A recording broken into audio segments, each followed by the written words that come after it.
సరే, నేను గతంలో మనం ఇంతకుముందు ఎన్నికలు వచ్చినప్పుడు మీతో ఇంటర్వ్యూ చేశాం చేసినప్పుడు కూడా చేశాం మీరు నాకు చాలాసార్లు చెప్పారు ఏంటంటే ప్రతిపక్షం గురించి చాలా పెద్ద ఎత్తున మాట్లాడుకోవాలి, ప్రతిపక్షానికి సంబంధించిన అంశాలని చాలా ఇంపార్టెంట్ రోల్ ప్లే చేస్తుంది రాజకీయాలకు సంబంధించి అంటూ మీరు కూడా చాలాసార్లు చెప్పారు. సో ఇప్పుడు ఏపీకి సంబంధించి ప్రతిపక్ష పరిస్థితి చూస్తే 40% పడిపోయారు. ఓట్ల బ్యాంక్కి సంబంధించి 11 మంది ఎమ్మెల్యేలు ఉన్నారు, కానీ మీరు అది నెంబర్ను చూడొద్దు, ఆ 40% ఓట్ బ్యాంకును చూడండి అని మీరే నా ఇంటర్వ్యూలో చాలాసార్లు చెప్పారు. సో ఆ ఓట్ బ్యాంక్ పరిస్థితి ఎలా ఉంది ఇప్పుడు? జగన్మోహన్ రెడ్డికి సంబంధించిన సిచ్యువేషన్స్ ఎలా ఉన్నాయి? ఈ 1 ఇయర్లో గ్రౌండ్ లెవెల్లో చేంజ్ ఓవర్స్ ఎలా వస్తున్నాయి?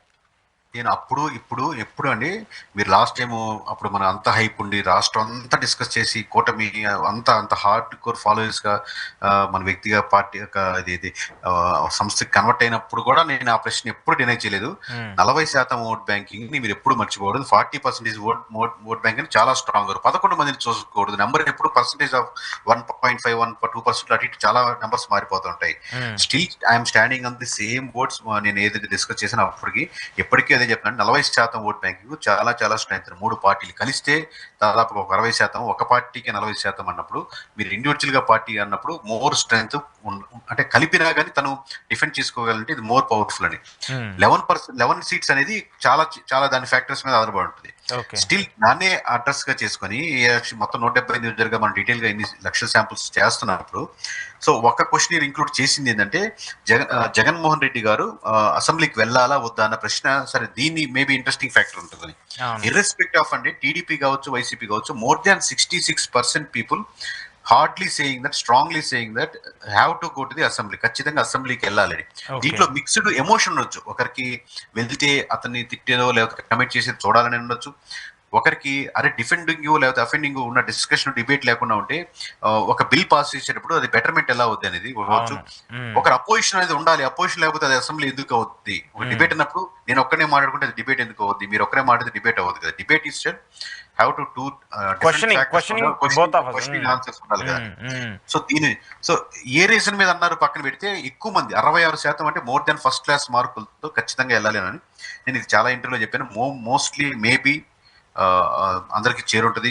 ఆబ్వియస్లీ ఈ డైరెక్ట్ కనెక్షన్స్ ఉన్న వాళ్ళు చెప్పుంటారు కాబట్టి మేబీ నెక్స్ట్ అసెంబ్లీ నుంచి చూడొచ్చు అనుకుంటున్నాను. ఓకే, సో ఇప్పుడు మీరు చెప్పిన జగన్మోహన్ రెడ్డి గారు ఓడిపోవడానికి చాలా ఫ్యాక్టర్స్ కారణమై ఉండొచ్చు, కూటమి గెలవడానికి చాలా ఫ్యాక్టర్స్ కారణమై ఉండొచ్చు. కానీ కూటమి ఇచ్చినటువంటి హామీలకు సంబంధించి కావచ్చు, దానికి సంబంధించి ఇప్పుడు చాలా మేజర్ డిస్కషన్ జరుగుతుంది ఏపీకి సంబంధించి. ఖచ్చితంగా మీరు కూడా ఎంతో కొంత దానికి సంబంధించి ఒక రివ్యూ చేసి ఉంటారని నేను అనుకుంటున్నాను.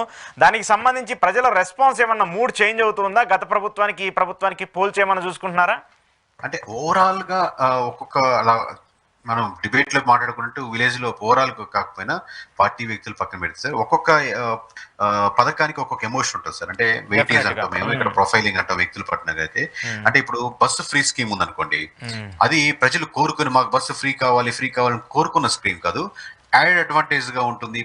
బెటర్ ఇంకో ప్రొఫైల్ యాడ్ అవుతుంది కదా, లేదా ఇంకో స్కీమ్ యాడ్ అయితే ఇంకో 4% 1% ఓట్ బ్యాంకింగ్ యాడ్ అవుతుందని ఆబ్వియస్ గా ఎనీ పార్టీ ఒక్కొక్కటి ముందు కదా. సో ఇలాంటి డిలే అన్నప్పుడు మోస్ట్లీ మేజర్ ఎఫెక్ట్ ఉండకపోవచ్చు. బట్ పిల్లలకి స్కూల్ కి సంబంధించిన స్కీమ్ కానీ వేరే స్కీమ్స్ డైరెక్ట్ ఎఫెక్ట్ ఉన్న స్కీమ్స్ కి వెయిటేజ్ ఎక్కువ ఉంటుంది, దాని మీద ఇంపాక్ట్ ఎక్కువ ఉంటుంది. అది డిలే చేసే కొద్దీ లాస్ట్ 1 year ఇచ్చేస్తే సరిపోతుంది కదా అనేది, లాస్ట్ 2 years ఇస్తే సరిపోతుంది అనేది అవి ఎఫెక్ట్ ఎక్కువ పడుతుంది. వాటి మీద నెగిటివిటీ ఎక్కువ ఉంటుంది. ఓకే, మీకు ఇంకా చెప్పాలంటే ఇది కుదరదని చెప్పినా యాక్సెప్ట్ చేస్తారు. మన దగ్గర బడ్జెట్ ఇది ఉంది కాబట్టి నేను బస్ ఫ్రీ స్కీమ్ ఇవ్వలేకపోతున్నాను, ఈ స్కీమ్స్ ఈ రోజు ఇస్తున్నాను అని క్లారిటీగా రాజర్ పోస్ట్ పోనింగ్ ఎవ్రీ మంత్ ఒక్కొక్క మినిస్టర్ ఒక్కొక్క రకంగా చెప్పడం కంటే కూడా క్లారిటీగా మీ స్టాండ్ తీసుకుంటే అపోజిషన్ వాళ్ళు కూడా మిమ్మల్ని హర్షించేదానికి ఆస్కారం ఉంటుంది. సో ఓకే అంటే ఆ వ్యూ ఖచ్చితంగా అనిపిస్తుంది. ఇవ్వలేదన్న కొంత డిస్సాటిస్ఫాక్షన్ ప్రజల్లో ఉంది. 100% ఉంటుంది. ఓకే, అంటే జగన్మోహన్ రెడ్డి గారు కొన్ని సంస్కరణలు చేసుకుంటూ వచ్చారు. అంటే విలేజ్ సెక్రటేరియట్లు కావచ్చు, వాలంటీర్లు కావచ్చు, ఇలాంటి సిచ్యువేషన్ వచ్చినప్పుడు కొంత పరిపాలన చేరువు చేసి దగ్గరలో చేసినటువంటి ఇష్యూస్ కూడా ఆయన్ని ఓడిపోవడానికి కూడా కారణమైంది. సో ఇప్పుడు వాళ్ళు లేరు అనేటువంటి సిచ్యువేషన్ వచ్చినప్పుడు జనాల్లో కూడా కొంత నెగిటివిటీ కనపడుతున్నటువంటి ఒక వార్త ఎక్కువగా, దాన్ని ఏమన్నా మీరు రీసెర్చ్ చేశారా? లేదండి, ఇప్పుడు సచివాలయం కూడా మీకు క్వశ్చన్ లో సచివాలయం irrespect of parties every party welcome అండి. సచివాలయం అంటే కాన్సెప్ట్ అంటే విలేజ్ గ్రామ సచివాలయం అంటే గ్రామానికి ఇంతకుముందు ఎంఆర్ ఆఫీస్కి వెళ్ళాలి, ఎంఆర్ ఆఫీస్కి రావాలి. అతను టీడీపీ వాడైనా ఎంఆర్ ఆఫీస్కి వెళ్ళాలి, వైఎస్ఆర్సీపీ వాడైనా ఎంఆర్ ఆఫీస్కి వెళ్ళాలి కదా. సో అక్కడ మాట్లాడాలి, పని చేయించుకోవాలి, పర్సంటేజ్ ఇచ్చుకోవాలి, అది ఎన్నెన్నో రకరకాలు ఉండేవి. తిరుగుతుంటారు, ఎక్కడెవరో ఉంటారు. 4 సార్లు తిరగాలంటే డైలీ కూలీ కానీ ఇబ్బంది కానీ, ఎందుకంటే వెళ్ళడం రావడం అనేది ఒక రోజు సింపుల్ జాబ్ కాదు, ఎంఆర్ఓ ఆఫీస్ లో మీటింగ్ అనేది. అవును. సో దాన్ని ఎంతో కొంత పర్సంటేజ్ తగ్గించి మనకు ఒక 1/2 కిలోమీటర్ దూరంలోనే ప్రతి విలేజ్ లోనే విలేజ్ దగ్గరలో ఉండడం వల్ల, గ్రామ సచివాలయం 2 విలేజ్ మధ్యలోనే అలా ఉండడం వల్ల మోస్ట్లీ అప్రోచ్ అయింది. మేబీ ఆ రెస్పాన్సిబిలిటీ పెరిగింది. సో సచివాలయం కాన్సెప్ట్ మటుకు irrespective of parties most of the people are welcoming అండి. Okay, okay, okay.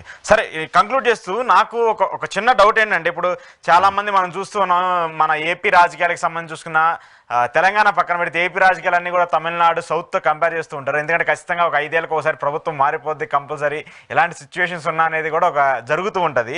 ఇలాంటి నోటీసులు వస్తున్నప్పుడు రాజకీయ నాయకులు నిజంగా గ్రౌండ్ లెవెల్లో ఉన్నటువంటి ఇష్యూస్ను, లేదంటే ప్రజలకు సంబంధించిన ప్రాబ్లమ్స్ను సాల్వ్ చేయడానికి ముందుకొచ్చి ఆ సంస్కరణలకు ఏమైనా వస్తున్నారా, లేదంటే లేదు వాళ్ళ మీద నెగిటివిటీ ఉంటే మనం గెలుస్తాం, లేదంటే మన మీద నెగిటివిటీ ఉంటే వాళ్ళు గెలుస్తారు, ఇలాంటి సిచ్యువేషన్స్ ఏమైనా కనిపిస్తున్నాయా?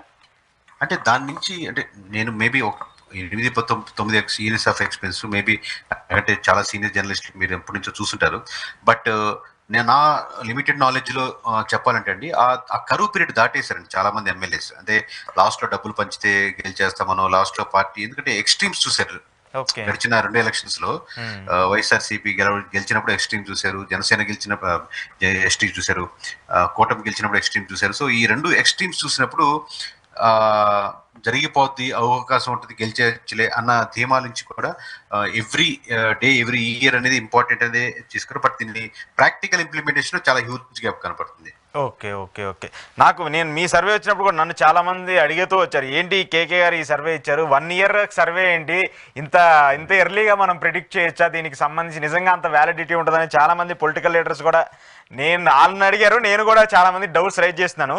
దానికి మీరే క్లారిటీ ఇవ్వాలి. ఈ 1 ఇయర్ ఆఫ్ సర్వే రిపోర్ట్ని ఎలా కన్సిడర్ చేసుకోవాలి మెయిన్గా పొలిటికల్ లీడర్స్?